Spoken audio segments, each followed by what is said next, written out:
So our next speaker is Serdar Basegmez, who will be talking about conspiracy theories. Or is he?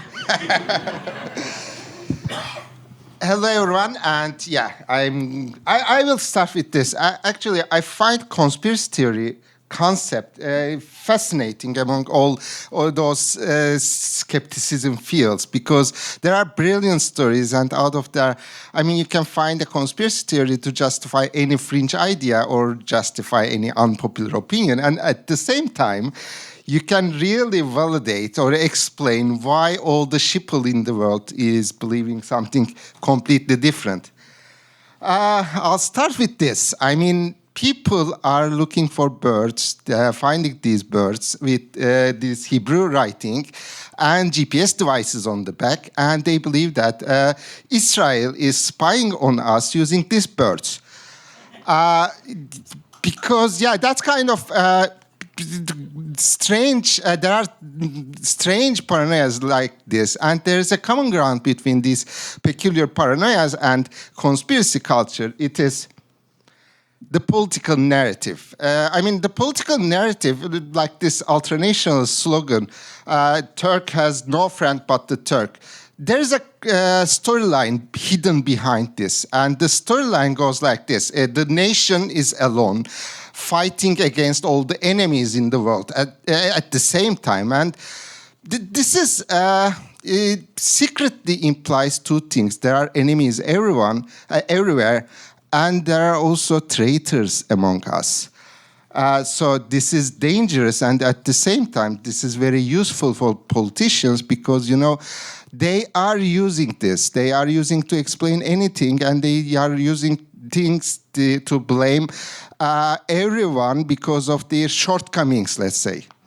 So they can have a large enemy pool or large traitor pools. For Turkey, it's for Islamists, for instance, it's Islamophobia or Christians Club, or for leftists, it's anti-imperialist or capitalist or liberals, and it's there are Jews for everyone. So also traitors, liberals or non-Muslims, non-Turks, there are everywhere. So. You can just pick a name from Conspiracy Bingo, Rockefeller, Rothschild, or even Deep State. So Deep State or parallel state or counter-guerrilla, this is one of the few concepts we proudly and successfully exported to world politics. And this is because we have a long tradition of building clandestine organization or structures around the state, and we are good at it. And also, these are not conspiracy theories, by the way, not all of them at least. There are very few real things around that. But there's a shaggy nature behind this deep state concept that attracts so many left-wing and right-wing conspiracy theories at the same time. Like this guy. This is Soner Yalçın. He's a leftist, nationalist, investigative journalist, as he labeled himself. He is doing his own research in a second-hand bookstore. And he is actually a successful writer, engaging writer in terms of all those books since 90s. And he is very popular amongst white Turks middle class. And because he is uncovering deep state secrets in these books, and he's also strongly opposed to Erdogan government. Both are great features for people. So, one of the features of Soner Yalçın, he is actively converting these kind of right-wing conspiracy theories into left context. For instance, this Sabbatean or dönmez. Dönme is a pejorative expression. It's about turning into different allegiance, like turncoat in English. So, dönme, according to Soner Yalçın, these people have some secret groups formation and secret powers over the state. And this is an originally right-wing Islamist conspiracy. Islamists are blaming these people to the fall of the Ottoman Empire at the same time.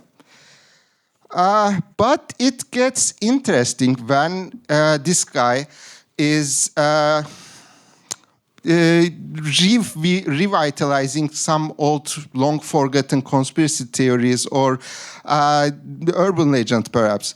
So this is one of them. Big oil, but not the big oil you are looking for, but big oil is trying to alienate us from the olive oil.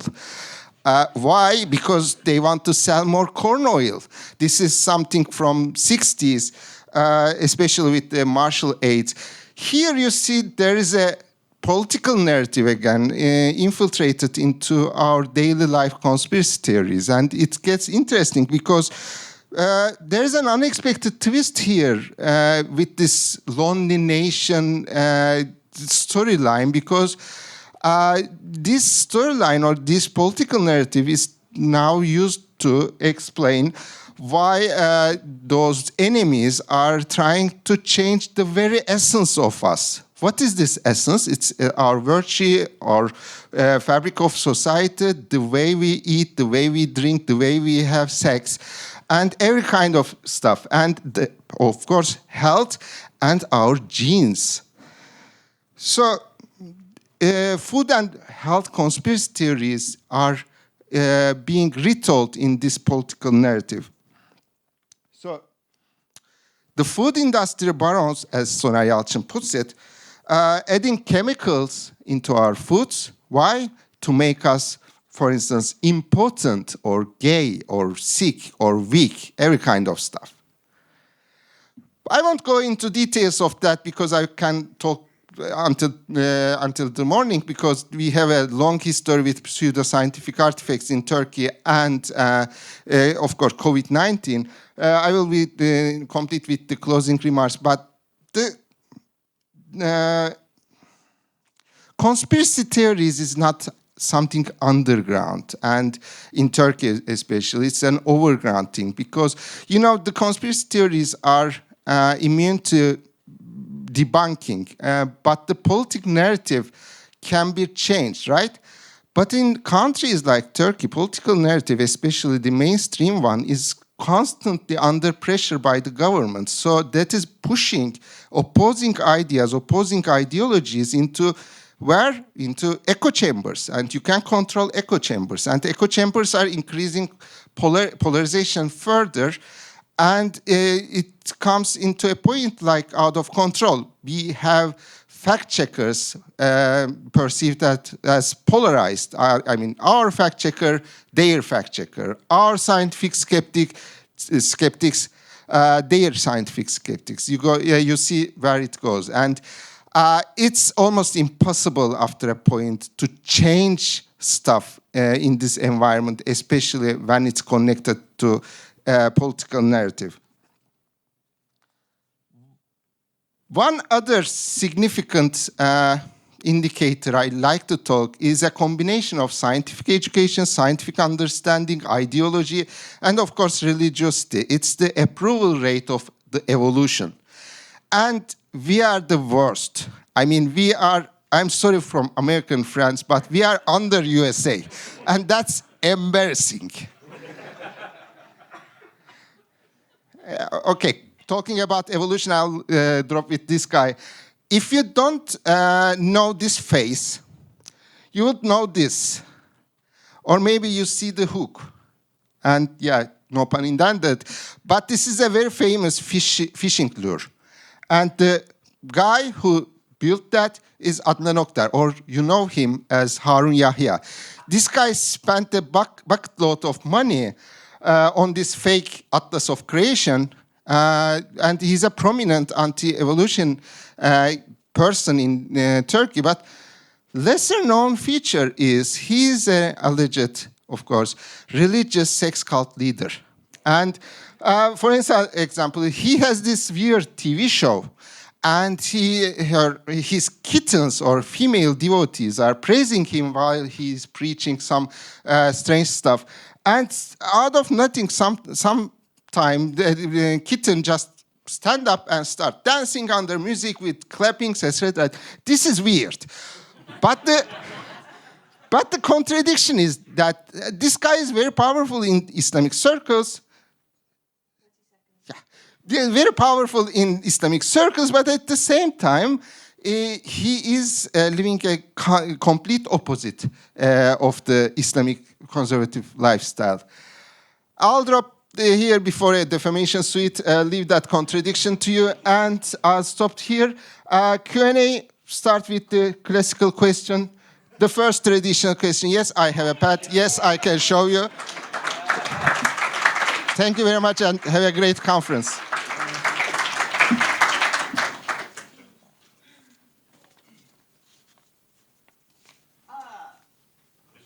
Yep. So, Q&A.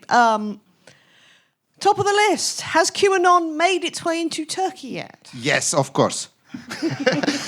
I mean, several times, with especially Wayfair. We don't have Wayfair, but people started to protest Wayfair. Just couldn't.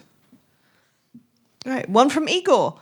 Are your crazies as homophobic as Russian crazies, for example? Do they have a fixation on what people do in their bedrooms beyond the usual religious stuff? Yes. I mean, I can't speak about the level to compare the level with Russians, but I mean, yes. And at the political, I mean, let me say that LGBT is recently in the mainstream culture or political narrative. LGBT is regarded as a terrorist organization.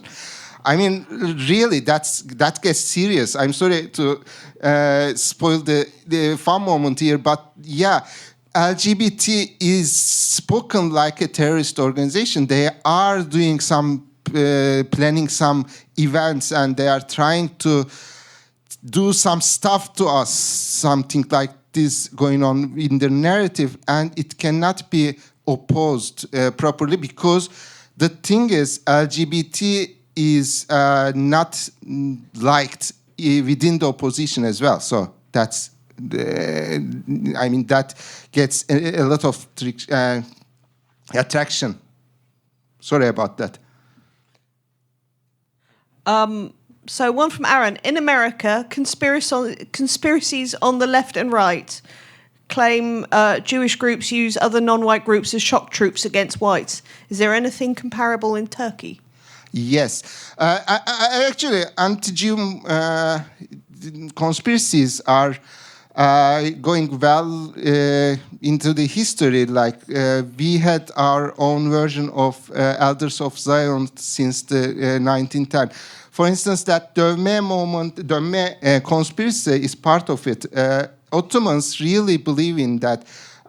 Sabbatians have huge impact on the fall of Ottoman Empire for very, very funny reasons. One of the funniest reasons is, for instance, they are pretty active, or they live mostly in Selanik. I don't know its English name, but it's a city in Greece. But at the same time, it's the Mustafa Kemal Atatürk born in there.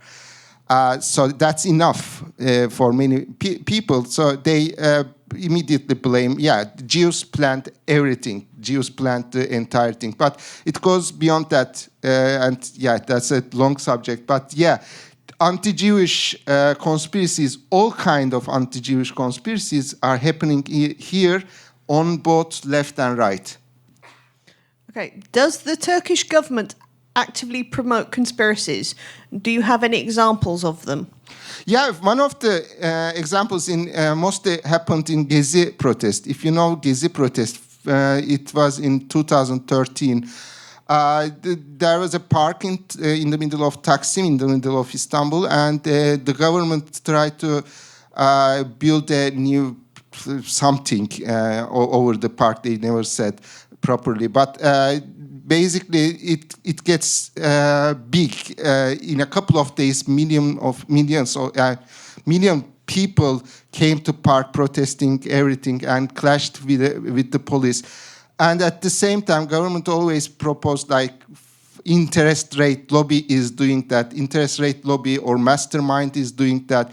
And later they arrested some important philanthropist and marked him as Turkish Soros, for instance. So according to them, everything is a game, everything is planned. This is a pretty much common example of Erdogan government conspiracies. Do we know if state-sponsored conspiracy theories factor into corruption indices of country? And should they? I think the part of that, I don't look for a conspiracy behind conspiracy, but the thing is, Turkey is very American-centric since 60s. So everything happening in America with the popular culture coming into Turkey. For instance, there is a famous book, I don't remember the writer, but it was something like Liberal Fascists from USA. And it's translated into Turkish immediately and grabbed because liberal and fascist is a good leftist word in Turkey. And so we are importing American values and American conspiracies immediately. That's mostly because of the popular culture infiltrating very easily into Turkey with media or movies or other stuff. Okay, final question, and this is really important. What is your dog's name? Luna. Ladies and gentlemen, give it up for Serdar!